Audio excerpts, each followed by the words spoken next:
దివ్యాంగుల సంక్షేమానికి కూటమి ప్రభుత్వం పెద్దపీట వేస్తుందని కర్నూలు ఎంపీ బస్తిపాటి నాగరాజు పేర్కొన్నారు. కర్నూలులో నూతనంగా ఏర్పాటు చేసిన జిల్లా శారీరక దివ్యాంగ ఉద్యోగుల సంక్షేమ సంఘం విభిన్న ప్రతిభావంతుల యువసేన అసోసియేషన్ కార్యాలయాన్ని ఆయన ప్రారంభించారు. వికలాంగులకు రాష్ట్ర ప్రభుత్వం దివ్యాంగ శక్తి పథకం కింద ఆర్టీసీ బస్సుల్లో ఉచిత ప్రయాణ సౌకర్యం కల్పించడంతో పాటు భవిత కేంద్రాల ద్వారా విద్య, వైద్య సహాయం అందిస్తోందని చెప్పారు. దివ్యాంగులు రాజకీయంగా ఎదగాలన్న లక్ష్యంతో వచ్చే స్థానిక సంస్థల ఎన్నికల్లో ప్రత్యేక కోట ఏర్పాటుకు చర్యలు జరుగుతున్నాయన్నారు. వికలాంగుల సమస్యల పరిష్కారానికి కృషి చేస్తానని ఎంపీ నాగరాజు తెలిపారు. అది డాన్సెస్ వాళ్ళకి 15,000 ఇట్లా రకరకాలుగా చేశారు.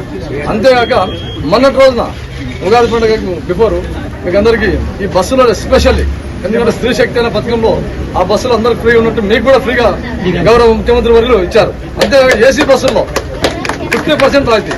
ఎందుకంటే మా సోదరుడు గంట ఒకసారి విజయవాడ పోతున్నాడు అన్నమాట.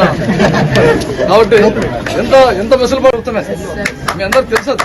ఎందుకంటే ఇదే కాదు, రేపు రాబోయేటువంటి లోకల్ బాడీ ఎలక్షన్ లో కూడా ఎంపీటీసీ వెళ్తానేమి, సర్పంచ్ వెళ్తాను, దీనిలో కూడా మీకు కూడా సపరేట్ పెట్టాలని చెప్పేసి చర్చలు జరుగుతూ ఉన్నాయి. ఆల్మోస్ట్ అయిపోతుంది.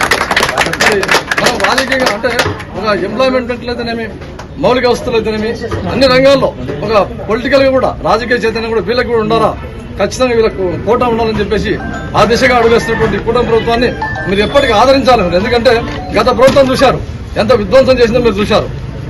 ఏ ఒక్క రోజు కూడా ఇట్లా వచ్చి ఇంత స్వచ్ఛందంగా మనం రోడ్డు పైన ఇట్లా మనం చెప్పుకున్నటువంటి భావజాలం కూడా ఇవ్వలేదు. అసలు మీకు 3,000 నుంచి పెన్షన్ 6,000 చేశారు. అది డాన్సెస్ వాళ్ళకి 15,000